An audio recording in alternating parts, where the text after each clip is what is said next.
you should have done Pegboard Toy 1 and Pegboard Assembly 1 videos. Because at this point we have our pegboard here, we have our 2 pegs, and they are mated so they only can move up and down in the pegboard. Now we need to put the ends on the pegboard so that the pegboard can stand up so a small child can use it to play with. So we don't have to go back and make a new part file. We can do what's called create in place. And so we're going to create a new part right in place by clicking create. I'm going to name it end. I'm going to save it in my H drive, new file location, and I'm going to make sure it's a standard.ipt file. Okay, now I'm going to click on that side screen here. It's going to blank everything out. That's fine. I'm going to start 2D sketch, and it's going to ask me where to start it. I'm going to start it right on this plane. Okay, now since I had oriented my pegboard on a different plane, I'm actually going to rotate this so I can see what I'm doing. I can use these rotate tools in my view cube. So now I've got a work plane that is right up next to the pegboard, but I want to see the actual edges of the pegboard. So I'm going to go to project geometry, and I'm going to click on these edges of the pegboard here. They're going to be in yellow now. So now I can see the edges of my pegboard. Okay, and then I can see the work plane. So what I'm going to do is I am going to make a 3/4 inch thick leg with a dado joint. That is a joint which is going to come into the end of the pegboard, and it makes a very strong joint. You'll see what it looks like when we're finished. So what we're going to do is now, using the line tool, we are going to sketch our end. We're going to go up, over, down, across, up again, and I'm going to follow the edges. Okay, and I'm going to right click OK. Now, here's the thing. This is not obviously sized. They don't even have a straight line. So we're going to go ahead and fix this. Now, according to the file that you have, this needs to be 3/4 of an inch across. So let's dimension that to 3/4 of an inch. And decimally, 3/4 of an inch is 0.75. Okay, or I'm going to do this one here. You could use 3 divided by 4. Those are both the same. Now, I'm going to scroll in here. Okay, now it says, though, that this section needs to come into the center line. So what I'm going to do is I'm going to take my dimension from here to here, and I'm going to make that 0.375. Okay, and I'm going to do the same from here to here. Okay, now I've got it coming in the correct way. I have the width correct. Now let's take a look at the height. Now, your page does not specify the exact height that the ends need to be. However, if a child is going to be pounding the peg all the way through to the ground, this peg is 3 inches tall, and we want to add the subtract the 3/4 inches there. So let's make this one here. Let's make this 2 1/4 inch. Okay, and this one can be whatever height you want. I like to make it an inch just because it looks good that way. Okay, now I'm going to click Finish Sketch. Okay, and now I have this drawing of my end sitting here attached to my grayed out pegboard.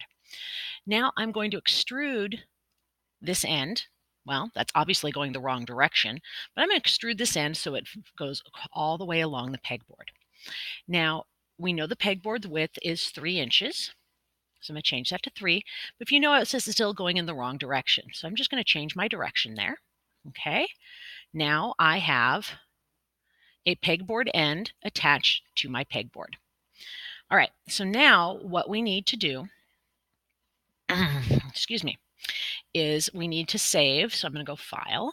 I'm going to save just so that I know I've updated what I've got here. Now, I don't like having this work plane sitting out here now that I'm done. So I'm just going to click on it. I'm going to turn its visibility off.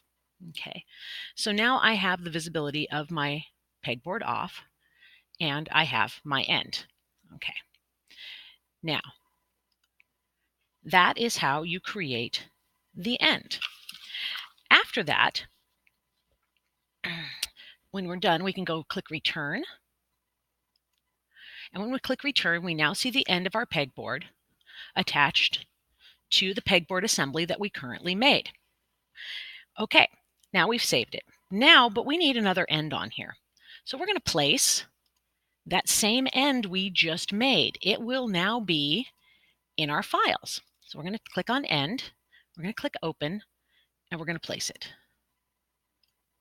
Remember to click OK or escape so that you no longer have an end. Okay, don't know what I just did there.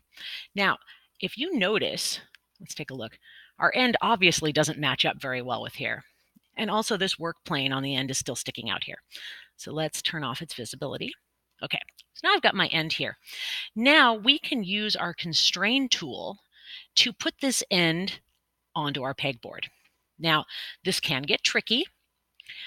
Sometimes you may have to back out of it, and I may have to back out of it too. It depends on which of the constraints you use first. Now I can also, I think I'm going to free rotate this piece. See how I can free rotate it? I right clicked on it, and now I can free rotate it, and I can play around until I get it kind of lined up. Okay, there we go. Now we're kind of lined up with the end. That will help us out a lot. Hit escape to get out of free rotate. Again, to get to free rotate, I just right clicked, went down to free rotate. Okay. Now what I'm going to do is I'm going to mate this face here to the end of my pegboard. So I'm going to constrain. I'm going to wait. I'm not going to pick the line. I'm going to pick the face. Okay, so that face, and I've got to spin it around. And maybe look from the corner top. I'm going to constrain it to there. Pop. It's in. Now, in order to make sure it's completely constrained, I need to now constrain another part of it. So I'm going to apply that. Now I'm going to constrain this face, not that. Okay, I'm going to have to actually hit escape because it's picking the center peg, and I don't want to pick the center peg. So let's try that again, just from the way it was configured. Okay, now let's go back to constrain. I'm going to click this face, and now I'm going to spin this around, and I'm going to constrain it to here.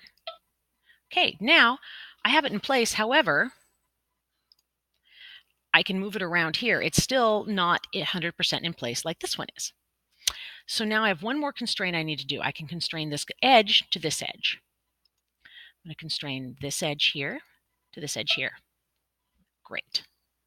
Now I have a completely constrained end that cannot move on my pegboard. Okay, so you can take a look at it from the top. You can take a look at it from the side. Okay, I have a lovely pegboard all ready to go with two ends. Don't forget to save. I'm going to go File, Save.